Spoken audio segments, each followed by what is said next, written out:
I admire your luck, Mr. Bond. James Bond.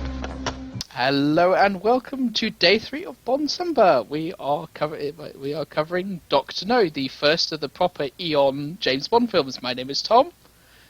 I'm Joe. So, yeah, Dr. No. So Dr. No is obviously an interesting film to talk about because this is, the first of the Eon Productions. This is the first proper James Bond film. This is the first film with Sean Connery, and it sort of starts to build that formula that sort of, obviously, as we said in the introductory episode, sort of, builds to the point where we get Thunderball. Yeah, and here they don't have any blueprint, so there are some things you have that are familiar, and then there are things that are like they're just throwing stuff to see what sticks. And then there's some that combined, and nowhere is it more apparent than the opening, where you're expecting to hear the James Bond theme to start off, but then there's like this xylophone, like, and then when the gun barrel sequence happens, and it's just like, which I think it was Maurice Bender who was doing the titles, like just put a pinhole camera through a gun barrel and it's like, oh, that's cool, let's do that. And then they got, and due to like how they filmed the processes, they could have like the stuntman who played Bond for Sean Connery stand-in for, they had him do the barrel scene. So, and then they have the James Bond theme by Monty Norman, with these, kind of, groovy color circles, and it's not at all what you think Bond is, because then it turns into people dancing in color in the background, and then it changes songs like twice, and then eventually winds up on a calypso version of Three Blind Mice. So already, if you're a James Bond fan who has like been introduced to the other films, it's like, what is this? But it gets going eventually. But the plot is a couple of important people of the British intelligence have been murdered in Jamaica, and they're investigating something, and some of their stuff has disappeared. So they're sending in James Bond to investigate why they were murdered and what they were up to. So eventually, it's the weird. What it does introduce is Bond is super aggro, and he doesn't do the spy things like normal spy people would do, things like disguise himself, or if he does disguise himself, he doesn't do it very well, but he wants to know he is there and he is going to, do stuff like once he's pretty sure who's up to it, he goes up to them and kind of like shakes their tree, and that's how like James Bond totally does. Like once he figures out like there's this geologist named Stromberg who he figures out fairly quickly is one of the spies or one of the people working against this, and he just like confronts him directly, and so he can talk to the people up, and so he, does stuff to screw with people to see what they do next. And then he deals with what they do next. So this is sort of a really... Sorry, you were saying? Okay, no, you're fine. I was going on very long, but it's very it feels like, yes, we adapted a book, and we don't know exactly what to do with it, because there are like the scenes where they introduce James Bond in a casino, it feels like it's a book. Like that, you can feel the camera pan across it like they're doing the first paragraph, and then there sits this mysterious dark-haired hero and smoking a cigar has, somebody comes up and like, would you like a drink, Mr. Bond, James Bond? Dun, dun, dun, dun, the strangers. So, I mean, it's very, and they had roughly $1 million to make it,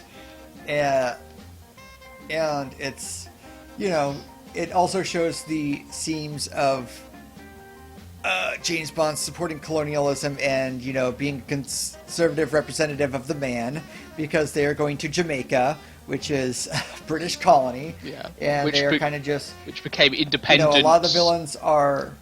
There's the 3 blind mice assassins who are like, you know, probably poor Jamaican people who were hired because, you know, they were tired of people walking on them or something. I mean, they don't really get much characterization, but you can assume, you know, it is, you know, the rich white guy stepping in on their stuff and doing whatever they please. But that's not how it's framed because, you know, we weren't there with in entertainment for, you know, 60s white people. Yeah. So, considering Jamaica became independent about 2 months before this film came out. Yeah. It's like, yeah. So there, you know, it's very weird, you know, being a person who understands. I'm a big James Bond fan, but also, yes, I understand this is all like white people stomping on everything and thinking they're doing right by it. So, but anyway, we gotta hurry. These things are 15 minutes apiece. But so he finds out that it's this, you know, Chinese, you know, businessman who's doing stuff called Dr. No, and it takes them a ridiculously long time to figure this out because this is a blinking red light that this is a person who shouldn't be here. This is a person, and, you know, they are doing a whole bunch of weird things. And there's stuff like there's a dragon and, you know, all sorts of things. And, you know, it's like, and then they get to their plan, which is disrupting the U.S. space launch, and they have this underwater base where they can mess with the Americans, and Dr. No heads it, and he is this guy with this very eccentric, you know, guy with, you know, gloves, and there's a backstory to that, and he has this underwater lair, and he belongs to Spectre. So they're this organization that just wants to mess with the Russians and the U.S. until they go to war with each other, and then they can, you know, take what's left and then rule the world. That, I believe, that's their plan. That's pretty much their plan. Most of it, and then it kind of gets lost somewhere in like the 70s. But for now, they are, you know, an organization built on, you know, blackmail and, you know, revenge. And it's all a big to-do until they can rule the world. Yeah, so Spectre are basically James Bond's. The majority of the villains are either, you know, something related to Spectre, employed by Spectre, or trying to be employed by Spectre, and Spectre stands for the Special Executive for Counterintelligence, Terrorism, Revenge, and Extortion, and this does fit onto a business card somehow. Yeah. I wonder how they introduce themselves to people. It's like, there's always the question of how... Yeah, you can get the thugs and stuff, but how do you get, like, subcontractors and people who can build you, you know, volcano layers? As the series will come on to. There's always the big debate about that, but, and obviously they're the girls. It starts out, like, as a side, like, when we first introduced Bond, he seduces this woman named Trunchbull. He seduces at, you know, the casino, and then eventually there's Moneypenny, who is the secretary, who they always flirt but nothing ever happens.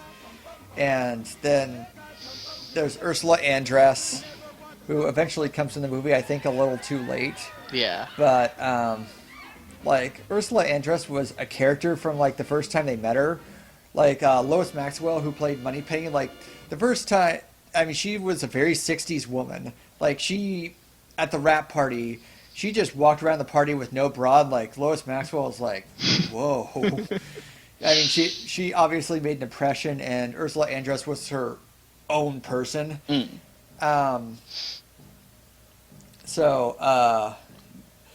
Yeah, so that's why, you know, she kind of made an impression, as even though she comes in 3/4 of the movie. So I guess we can talk about, you know, the movie. I've been talking about it too much because I'm the person who, like, you know, has all this Bond information at the ready for, or I should say, And my partner and I called Sylvia Trenchbull, the lady from Matilda. the Roald Doll. Yeah. But it's Sylvia Trench, So, yeah, not Trenchbull. But I liked anyway, this. so what were your impressions? I liked this. The only thing I'll say about this is in place. The problem with this film is two things. One is the pacing, because the pacing of this is like at places it goes surprisingly quickly, or you'll have this relatively good. There's a very good sequence where Bond escapes from his cell once he's been captured by Dr. No, and it's like, okay, this is actually really suspenseful, and it's done mostly in the vents around his base. At some places, this film is like, there's like a 5-minute car drive that just appears in this film, and it's like, yeah. Yeah. And this pacing really affects particularly Andress's character Honey Rider and Dr. No, and it really they both come into the film, I feel, a little bit too late. Yeah. It's very weird because mostly they just pop in and then they kind of do their thing like as the Bond girl and the villain, and then they just kind of do their thing and the movie ends. Yeah. It's like, okay, I mean, there was more stuff you could have done with Honey Rider, Ursula Andress's character, but it didn't. It's just like they walk it, and then Dr. No, you kind of walk in, then Dr. No introduces himself, and it's like, I'm in this organization, and do you want to join us, James Bond? We're looking for your type of person. And then it's like, well, Dr. No, no. And then immediately everything goes awry, and we have the ending. and stuff blows up. And the fun thing was, it's the sort of basically they had to ask the companies. They eventually, Broccoli and Saltzman then eventually went to United Artists and went. They had to beg United Artists for the extra sort of £100,000 to blow the place up. Which was like, they only had like enough people on the thing, and it was like, there is a lot of this film, and it particularly compared to even the next film, with Russia with Love, where it is like, you can kind of see the sets are a little bit creaky, or there's a scene where obviously they have Dr. No's lair, and it's like he has a really nice fish tank. It's implied the base is underwater, and it's like, there's a clearly magnified fish. Yeah. He's a big and they have to explain it. They have to put this line in. And a lot of the actors are TV actors, like Joseph Weisman, who played Dr. No, and then Felix Leiter, who's finally American, is Jack Lord, who most people will remember from Hawaii Five-0.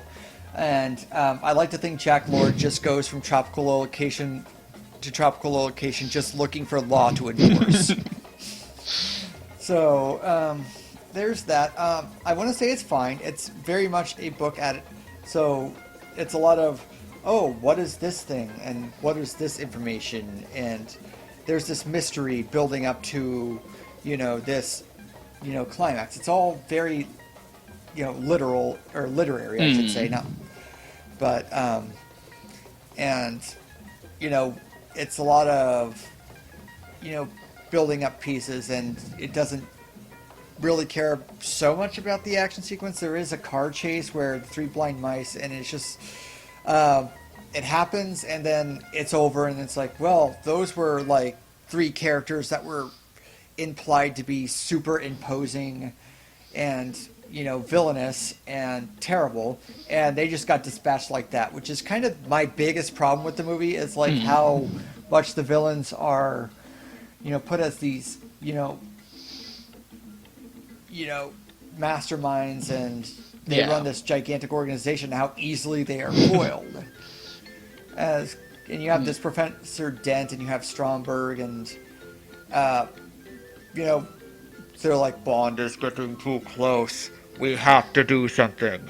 And then his plan is, well, we're going to put a tarantula in his room, and the tarantula is going to kill him, which is ridiculous if you know tarantulas. I mean, in the 60s, nobody knew it. I mean, they had a William Shatner movie in the 70s where tarantulas immediately kill people and take over the world.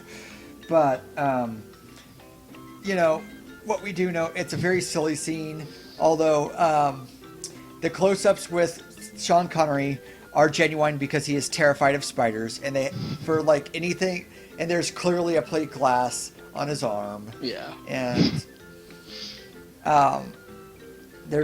but tarantulas aren't that deadly, and it's another thing I should note is that like the Monty Norman before, you know, the regular composer took over.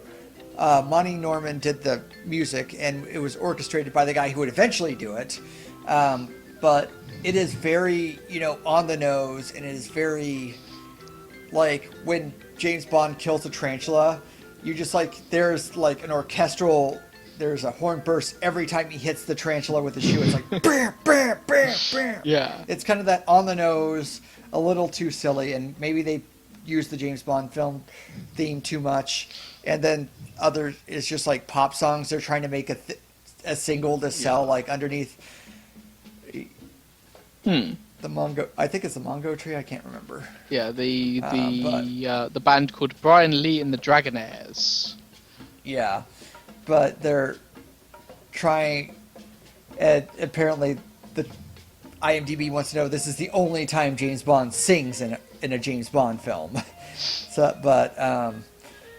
So there's that, and there's so many parties, and then there's a goofy, you know, comedic stuff with a woman who's obviously a henchman working for the villains, and back and forth, and it's just, you know, they're kind of seeing what sticks. I mean, it mostly works, but then, like, at 3/4, like, right when they introduce the interesting characters, like Ursula Andress, who is kind of her own person, and she kind of has a ride delivery and all of this stuff, and she comes in way too late, and it's like her father was murdered by these people, and she's trying to figure out why, and then they figure out the dragon is just this obviously piece of machinery that's a boat with like flames attached to it, led by a bunch of people, and then they go into Dr. No's lair, and Dr. No, even though being this imposing mastermind, immediately screws it up, and then the movie kind of peters out. Like, I don't think it's any surprise that I have fallen asleep multiple times, like, once it gets to past the hour point of Dr. No. I mean, it is still a good movie,